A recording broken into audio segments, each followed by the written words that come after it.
Thank you for your company here. Now, government's task force mandated to retrieve state assets owned unlawfully are in Nsawam, and they've retrieved some state properties. My colleague Daniel Dazi joined them, and he joins us on the phone for some details of that particular exercise. Good morning, Daniel.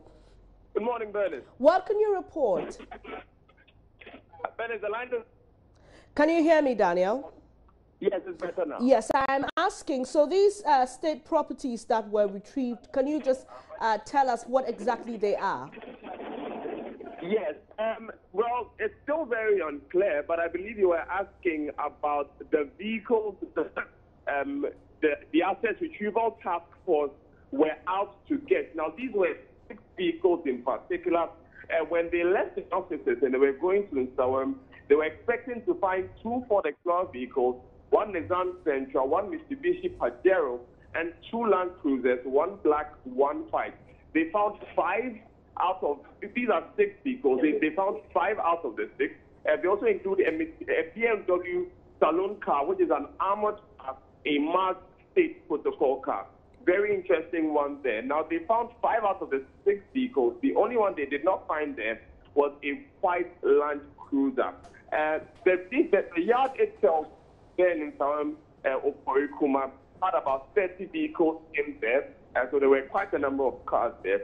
Now, they've identified 5 out of the 6 vehicles, like I said, and interestingly, one of them is a BMW salon car, which is marked as a state protocol car. The Sorry. Told us that it's marked as a state protocol vehicle and an armored car as well. And now William Barr, who is the owner of the property on which the vehicles were found, is saying that he works with an auctioneering house, which is keeping the cars on behalf of a court.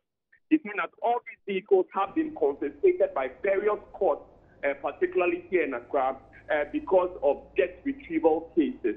And so he is keeping the cars as a result. So we asked him to show us the documents which covered particularly the 6 vehicles which are in question. He was able to show us documents covering 3 of them, showing various court cases, various creditors, various debtors.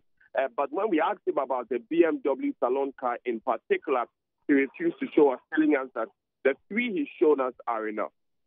All right. Thank you very much for the updates, Daniel Dazi, bringing us those updates. Government task force retrieving some assets from Nsawam here in Accra. 1 more asset to be retrieved per the plan. We'll bring you details on this particular story in subsequent bulletins. Now, some Nigerians are embarking on a hashtag. They've started a hashtag Free Evans, calling for the release of notorious kingpin Chuku Dubem Onwuamadike, a.k.a. Evans. Now, this day live report, the campaign is being championed by Evans's wife, Uche. According to them, the campaign for his release was based on the premise that if he is released, he will help the police in cracking other high-profile cases. As of Saturday, the hashtag had over 51,000 tweets and retweets, while the figure reached about 70,000 on Tuesday. The man in question, Chuku Dubem Onwuamadike, has both Nigerian and Ghanaian passports.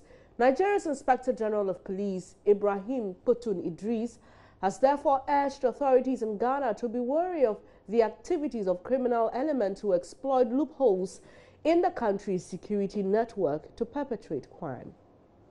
He has 2 passports, Nigerian and Ghanaian passports. And like I said, his family and children are based in Ghana here. So I think it's very important they need to put an eye on his activities in Ghana. These are some of the issues, as you observe, these are some of the issues we have to together put our heads together to see how we can make the West African sub-region difficult for any will-be criminal, any of them. Now, you stated that he has been operating on the coastline of the West African coastline. Can you tell us some of the countries? And obviously, anyway, so far from our own end, we're able to track some of his properties in Lagos. We're able to track some of his gang members in Nigeria. But just like you observed, he may have some gang members in other places. And I think that's why I believe that the information we give you our counterparts in Ghana who are going to assist us to unravel some of these issues you are discussing.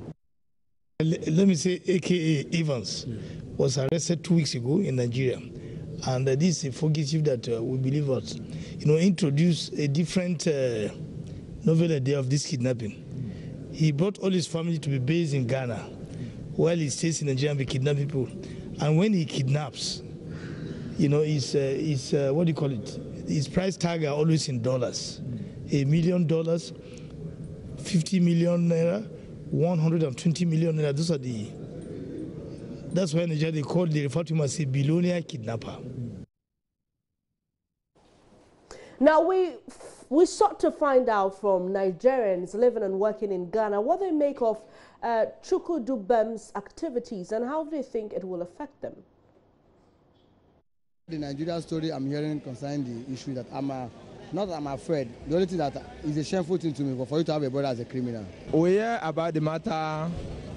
Actually, it's not a good news. I feel bad for hearing that kind of news because it's something a nation. When you hear about that kind of thing, your nation, you will not be happy because it's spoiling of your nation. Yeah, but for that one, I would say that will be the mistake of the government, because how can you give someone that is not a citizen the passport? Because it's not right for him to have a true passport. I just saw it on Facebook that he's one of the highest, the richest kidnappers in Nigeria. I'm very angry, and besides, I'm very disappointed, you see, that something like that is going on in Nigeria. You see, a bigger country like Nigeria shouldn't be experiencing something like this, you see. For me, I don't know if Nigerians, they have two passports or not, you see. But I don't believe in that story. It's a lie. Well, Executive Director for the West African Network for Peace Building, WANEP, Chukwu Emeka Ize, says there's the need for ECOWAS countries to have a common biometric ID card system that can be used across borders. This system, he says, can therefore store information such as the criminal history of persons resident in the sub-region, thereby preventing criminals from crossing borders to hide from law enforcement. He was speaking on the back of the arrest of the Nigerian kidnapper who has a family and properties in Ghana. Mr. Eze believes incidents such as this should encourage law enforcement agencies to collaborate further to ensure the peace and security of their citizens. First of all, should Ghanaians be worried that a character like this has been living amongst us for so long and we didn't even notice? Well, it happens, and I'm not sure everywhere in the world, urban cities comes with these kind of characters. And in my opinion, the crime is not committed here. At least so far, we've not been told that any crime is committed here. So actually, it's about how the region is able to strengthen its policing and crime fighting so that a crime cannot be committed in Nigeria and Ghana becomes a safe haven for such character. So how intelligence is shared amongst the police chiefs, amongst the rank and file of the police, and how we strengthen community relationship with the police is what might keep all of us safe.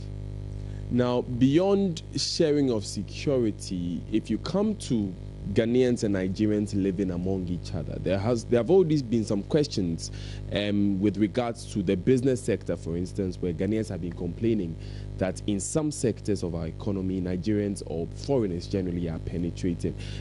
Will this stoke such, tensions among the two nationalities?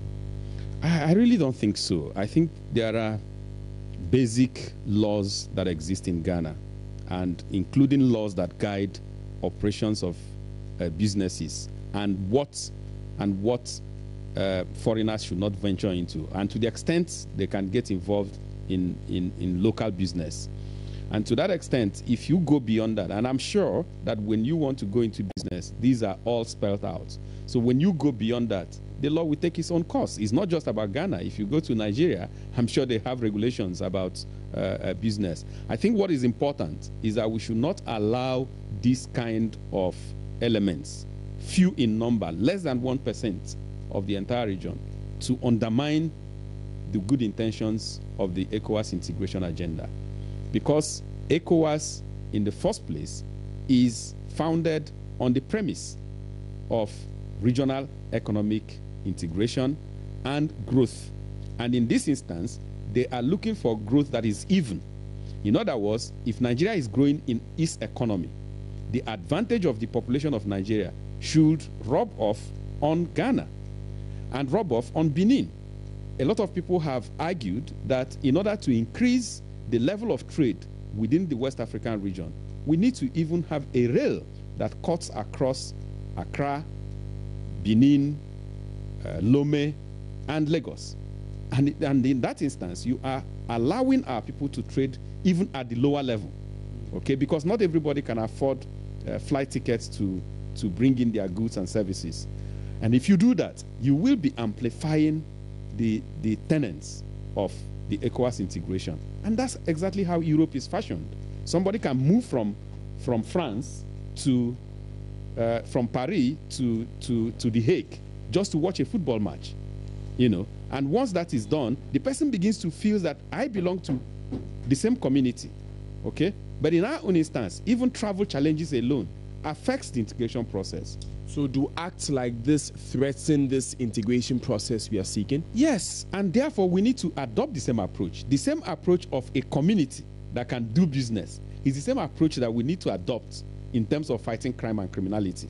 So that this crime and criminality does not make us raise the wall or increase the border surveillance. Rather, the idea is that we should dismantle the wall so that a Ghanaian can easily take up job in Nigeria. And I think one other important thing to be done is that we need to increase the effort in operationalizing the ECOWAS biometric identity card. That way, information and data of citizens of the community is centralized. So that if this kind of character is coming into Ghana to pick a passport, a punch in the system of his details will tell Ghanaians that he is not a Ghanaian.